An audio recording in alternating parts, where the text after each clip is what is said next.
So in Indianapolis, there was a Nazi march down the street in open public, people waving their swastikas and all that stuff.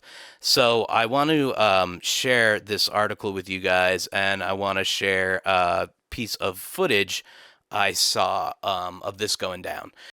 Fight Pentagon! Fight down, Fight pride! Fight power! Hey, I still love y'all.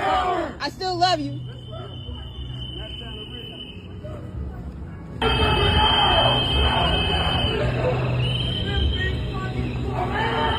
The police shaking their head. Fight Pentagon! Fucking disgusting. Yeah, there's ain't nothing more foul than a goddamn Nazi. I want to read about a little bit of the reporting that went down on Indianapolis about this, because I saw this and I was like, wow, that's pretty bold. That's pretty brazen for them to just be doing this. I mean, one thing to always keep in mind too, just like these dudes, notice how they're always masked up. No Nazi ever stands by their ideology out in the open. So even when they go on their rallies like this, they cover their face, they hide behind. They're cowards, this is all coward shit. But let me read to you a little bit of.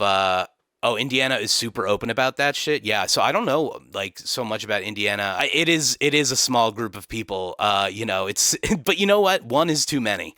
One dude out there with a flag is way too many in my opinion. But in Indiana, I know that's like where Mike Pence is from and all that stuff. So I know that's not exactly too far away from some of the culture that goes on there.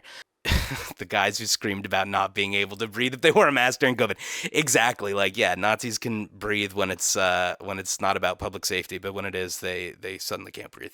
But all right, I've got this article here from the Indianapolis Recorder, written by Hannah Raworth.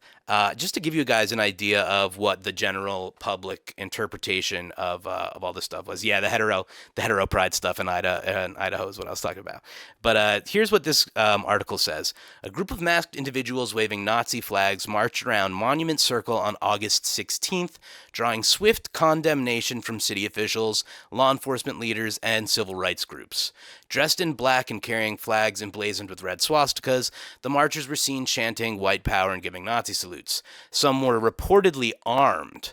The demonstration, which appeared without prior public notice, was quickly monitored by the Indianapolis Metropolitan Police Department. So that's pretty crazy too. Like they did.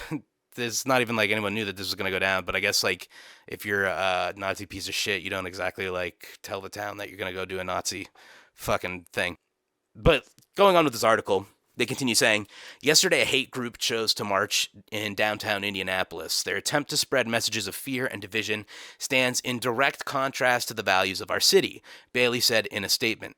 Safeguarding First Amendment rights, even for those whose views we find reprehensible, is a responsibility we take seriously. But let me be clear, protecting those rights is not an endorsement of those beliefs. Not now, not ever. Public officials condemned the march, calling it both dangerous and unrepresentative of Indianapolis. U.S. Representative Andre Carson said in a post online, hate has no place in Indianapolis. Nazis marching in our city is dangerous. We must stand united against extremism that endangers our community and democracy, including against racist redistricting that threatens to silence Hoosier voices. The Council on American Islamic Relations also issued a statement condemning the march, and yeah, I mean, no arrests were reported in connection with it.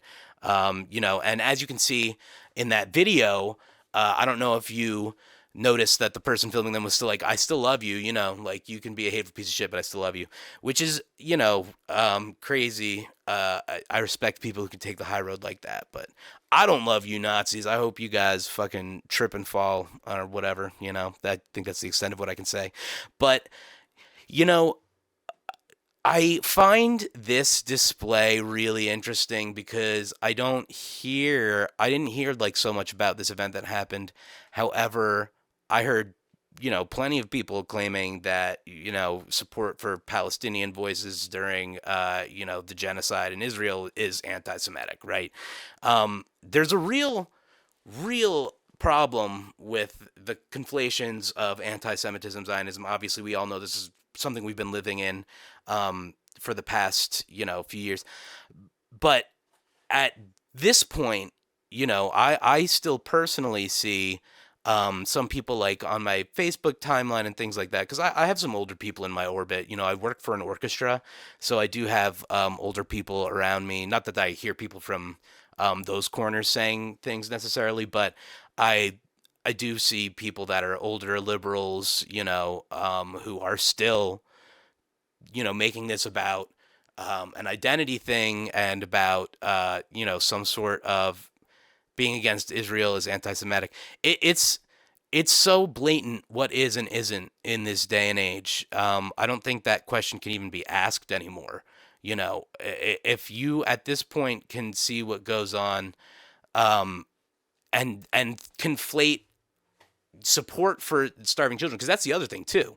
The UN just finally declared a famine in Gaza, and we're going to talk about what actually makes that a famine. It's pretty obvious to us, but what is it legally? What does it take to kind of get the liberal institution on board with that idea, especially when Israel is such a powerful proxy of the United States? So all this stuff is tied together, and the conflation of the two, the really reason I want to touch on it is because people who are still hitting, the support of Israel button, right? Blind support for the genocidal state. It emboldens this action on our soil. It emboldens Nazis to take to the streets and treat these cities like they want to. The rhetoric becomes approved because it is so close to the veiled anti-Semitism that we hear from even places like the ADL, right?